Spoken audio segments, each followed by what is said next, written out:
Mr. and Mrs. Cherry Owen. In the Donkey Street room there is bedroom, parlour, kitchen and scullery. Sit down to last night's supper of onions boiled in their overcoats, and broth of spuds and bacon rind and leeks and bones. See that smudge on the wall by the picture of Auntie Blossom? That's where you threw the sago. You only missed me by an inch. I always miss Auntie Blossom too.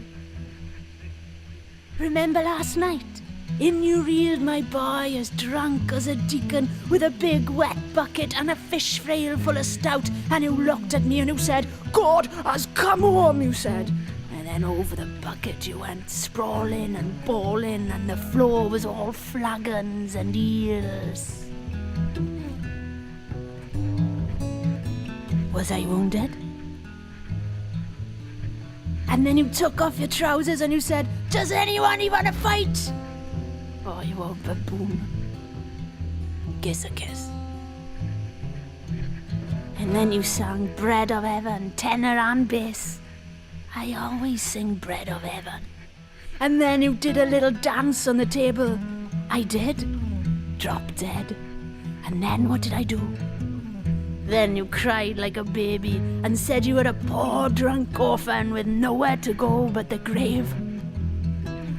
And what did I do next, dear? Then you danced on the table all over again and said you were King Solomon Owen and I was your Mrs. Sheba.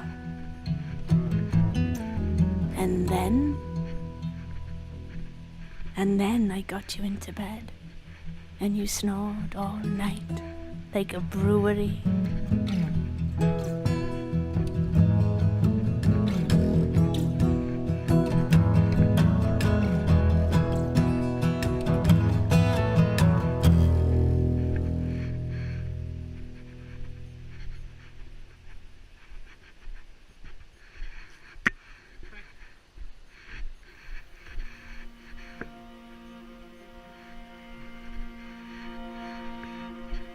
In my craft, O sullen art, exercised in the still night, when only the moon rages, and the lovers lie abed with all their griefs in their arms, I labour by singing light, not for ambition or bread, or the strut and trade of charms on the ivory stages, but for the common wages of their most secret heart.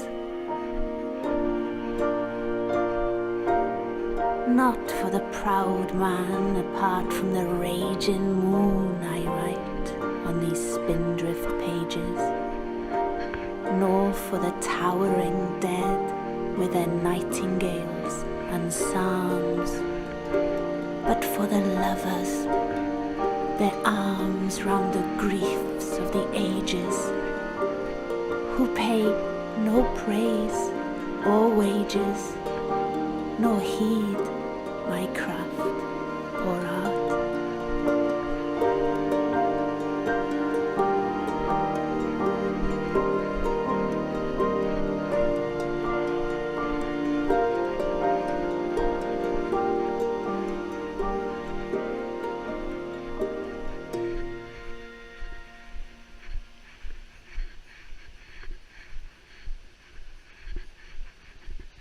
Should lanterns shine, the holy face caught in an octagon of unaccustomed light would wither up, and any boy of love look twice before he fell from grace. The features in their private dark are formed of flesh, but let the false day come, and from her lips the faded pigments fall. The mummy cloths expose an ancient breast.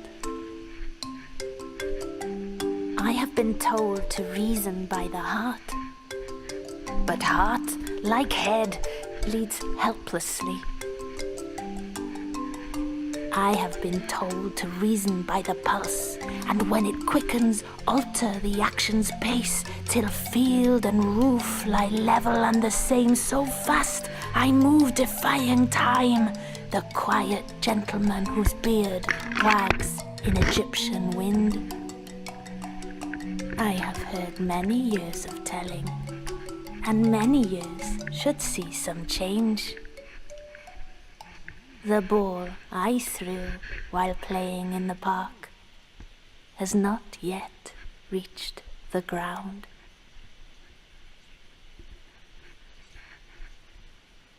I am going to read aloud.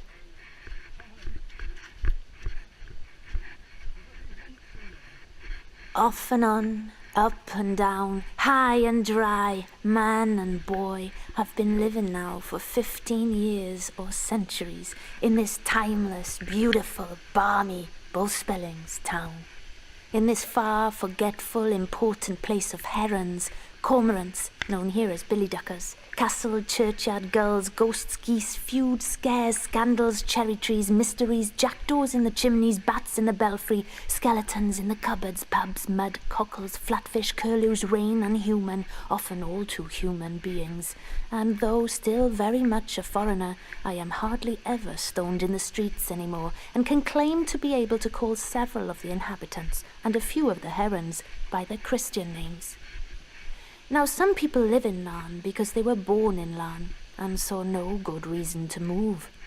Others migrated here for a number of curious reasons, from places as distant and improbable as Tonopandi or even England, and have now been absorbed by the natives. Some entered the town in the dark and immediately disappeared, and can sometimes be heard on hushed black nights making noises in ruined houses. Or perhaps it is the white owls breathing close together like ghosts in bed. Others have almost certainly come here to escape the international police, or their wives. And there are those too who still do not know and will never know why they are here at all.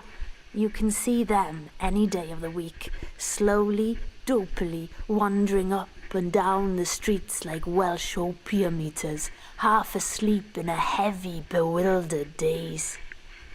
And some, like myself, just came one day for the day and never left. Got off the bus and forgot to get on again.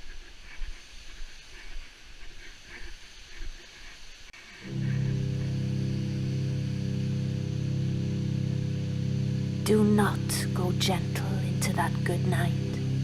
Old age should burn and rave at close of day. Rage, rage against the dying of the light.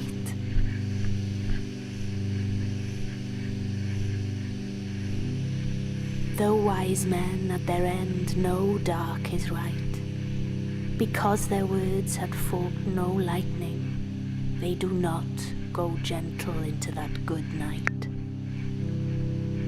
Good men the last wave by, crying how bright their frail deeds might have danced in a green bay. Rage, rage against the dying of the light. Wild men who caught and sang the sun in flight, and learned too late they grieved it on its way. Do not go gentle into that good night. Grave men near death, who see with blinding sight, blind eyes could blaze like meteors and be gay. Rage, rage against the dying of the light. And you, my father, there on the sad height, curse, bless me now with your fierce tears, I pray. Do not go gentle into that good night. Rage, rage against the dying of the light.